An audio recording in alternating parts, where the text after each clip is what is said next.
Welcome, ladies and gentlemen, to our first movie ever. This is So Wrong Productions, and I am Josh Sonnenberg. That was the original intro to our sneak peek of It's So Wrong. I had so much hair back then. You lucky bastard. I'm jealous of this guy, I can't believe it, it's me. Joke's on him though. He'll lose it and gain about 50 pounds. Haha, take that, dude. Wait a minute. That sucks. It's So Wrong, we'll just say ISW for short, was my first TV production experiment. Honestly, it's much, much more than that. I want to take you back to a time before YouTube, Vimeo, or hosting videos on your website. I know some people did it, but it wasn't really common. Unless you pitched your script or film to a studio, one way to showcase your videos was to become a producer and go through public access. I'm going to take you back in time. We were so young back then. I know. Do you remember? It feels like we're going back in time. Welcome to It's So Wrong and Its Legacy on Me, the documentary how it changed my life and set me on my path. I know what you're thinking right now. Should I push pause and get up and go to the bathroom? Well, let me answer that with this. Fuck no! Hey, just listen to these guys. Just wait. Okay, if you have to go, go. Let's all go to the lobby. Let's all go to the lobby. Let's all go to the lobby to get ourselves a treat. I was a kid with an imagination overload because of my father. My dad would tell me these wild and crazy stories before bedtime. These stories would be of him hunting down dinos when he was a caveman, or fighting off pirates, or being chased by a rabid Sasquatch through the forest. I made my first film in 1991 when I was about 11 years old. I made it with my younger brother.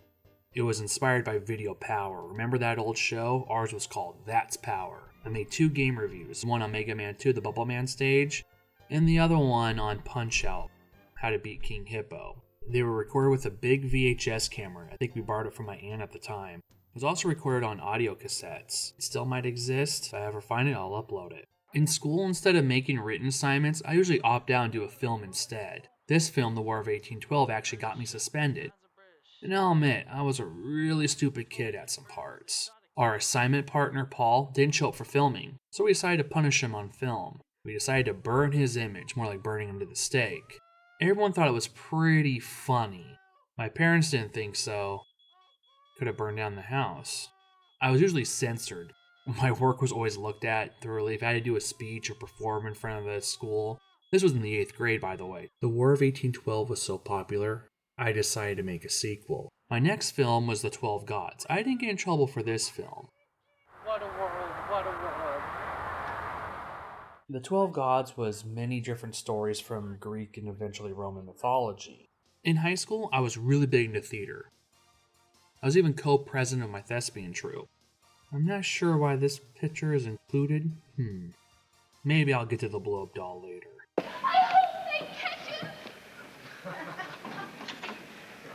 Doris! Honey, that's a closet. So it is. Like I already said, I was really big into theater. My senior year, I wrote The Interviews, a one-act comedy about an interviewer who has to interview a bunch of wacky applicants. It was a really big hit with the audience and cast and crew. This was done for our annual one-acts. I remember the cast and crew used to come out all the time, every day, and watch it. Here I am performing with Delina Coyle and Nathaniel Rankin. Both were It's So Wrong members and members of So Wrong Productions at one time. I'm not sure who came up with the name So Wrong Productions, but it stuck, and I've kept it ever since. Even now, it's called So Wrong Entertainment, and I still use the name So Wrong Productions occasionally. In 2000-2001, we ventured into feature filmmaking without any clue what we were doing. And action. We were really ambitious and we dreamt really big. Funny jokes coming through. Okay, what do you get when you see a Terminator? You die. Oh, that was funny. The original So Wrong members were Delina Coyle, Matt Compton, and myself. Later on, we brought in Nathaniel Rankin and Misty Krogstad, who later became Misty Sonnenberg, my wife. So the original So Wrong Productions went into pre-production on our feature screenplay, Don't Trust the Yellow Gummy Bears. Well, that was its tentative title. It was a horror spoof. And we were children of the 80s and 90s and had a bunch of references. It had spoofs of E.T., Rocky, Alien, Predator, Independence Day, cartoons, video games. A couple times while we were working on the screenplay, we got on this tangent of working on a slasher film on accident. It was about this old lady who was knocking off the teenagers in her neighborhood. Too bad we didn't continue on with the slasher film. It had a lot of potential, and eventually we had to abandon our feature screenplay for the time being after a few months. I'm a huge fan of horror and comedy, and comedy was the group's backbone. That crazy son of a bitch is wearing a hockey mask. Yeah? And you want me to go find out what he wants? I thought about various things to do with So Wrong Productions. Then I came up with the concept of doing It's So Wrong, a sketch comedy show. Its tagline was sketch comedy at its worst. And sometimes it really was. It's So Wrong originally only aired 3 episodes. The first, second, and third episode. We had a lot more material left over, but that's all it was shown in 2002.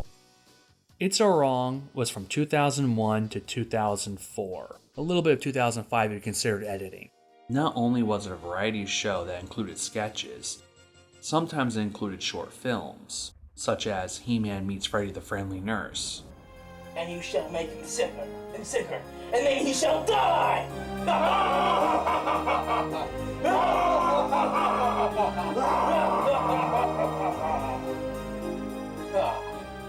Go to it.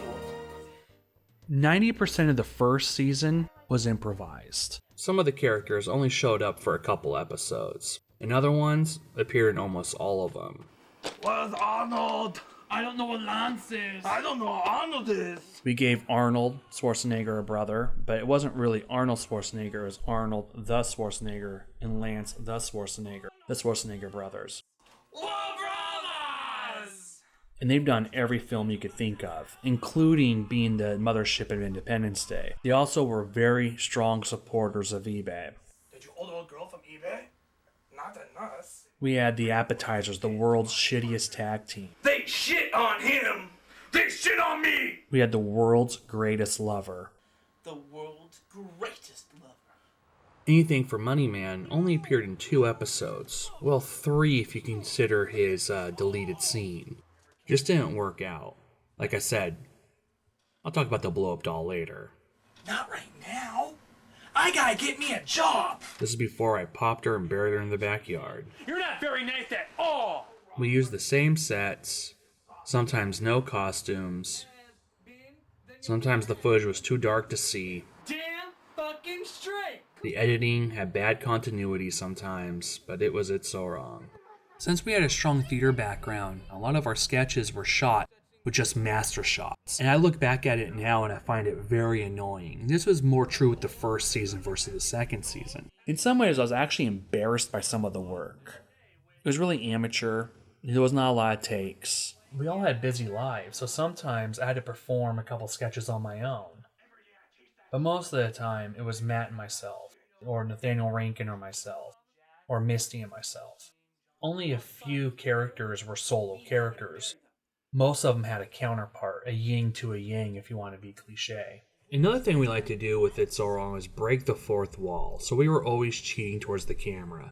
Especially Lance and Arnold. Because Lance and Arnold, they always had cameras on them and they knew it. So they always spoke directly to the audience. I'm straight. It's So Wrong was like an intense filmmaking 101 course with hands-on training. Here I learned how to edit. I really didn't have any experience editing, with the exception of doing like 3 projects where I'd use VCR to VCR editing. That was all linear editing. I learned basic lighting and learned about sound. It also enhanced my directing skills as well.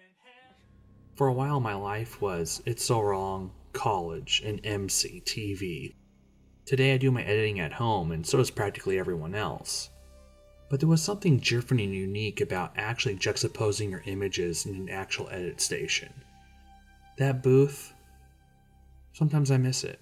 You know, it was nothing like watching your programming on TV. It was actually on TV. Now people have internet and they can watch your stuff at any time. And the internet's the best place to get your stuff shown. But at one time, unless you were actually working in the industry, and you were very successful, starting out, it was great just to watch your stuff on cable access. It was a rush. I remember Matt coming out of class once and someone telling him, "Hey, get down." Hey, that was pretty funny. And one day I was walking out of class and someone stopped me about our episode 2, and said that was pretty funny. The So Wrong in Our Name doesn't have to mean our subject matter or what our project represents. It could be the way we made the film. It could be the wrong way. And that's how we do it. We don't always do things the right way. We do things the wrong way.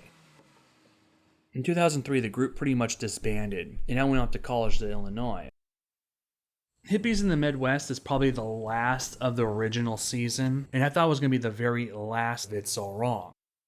In 2004, I wrote one of our sketches from It's So Wrong, First Date, into a stage play. It was actually scripted instead of improvised. It was a relative success. People loved it, got pretty good reviews.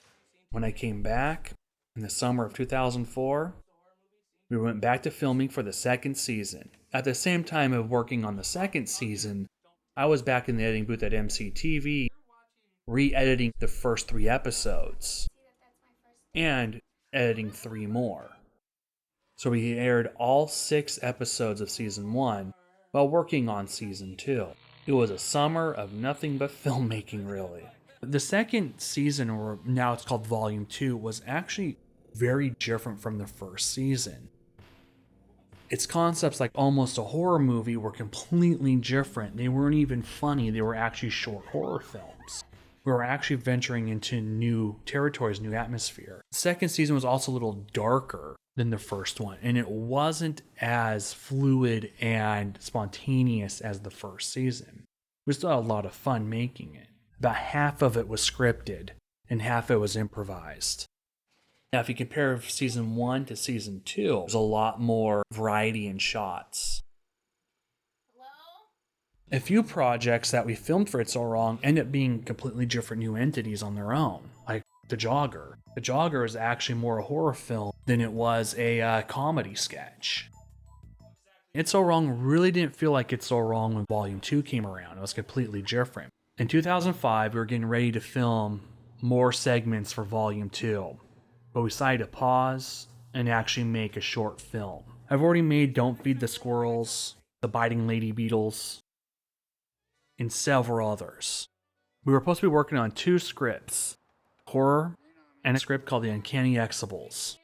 Once again, a spoof. 2005 was the last time the group got together and started talking about projects. In the summer of 2005, the group disbanded. Delina Coyle and myself teamed up for several projects.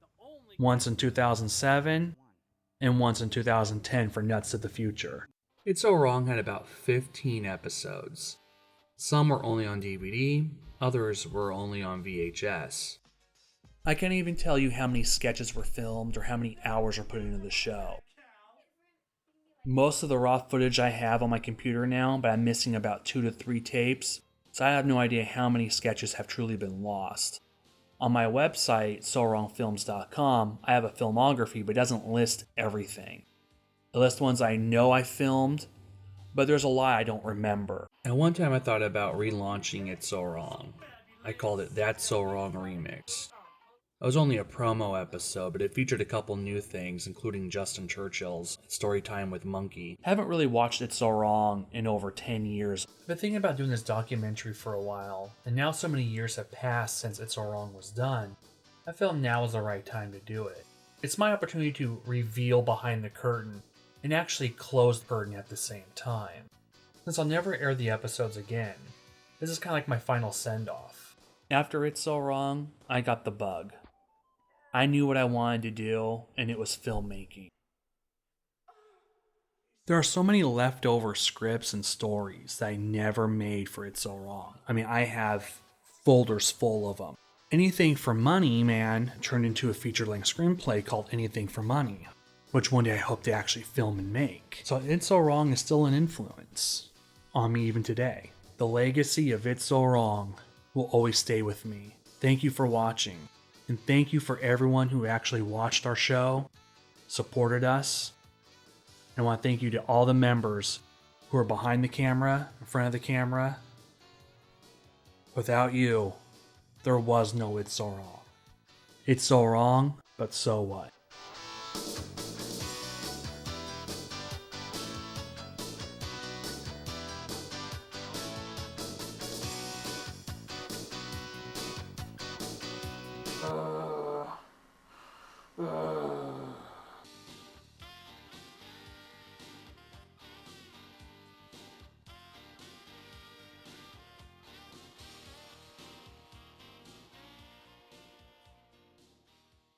That's so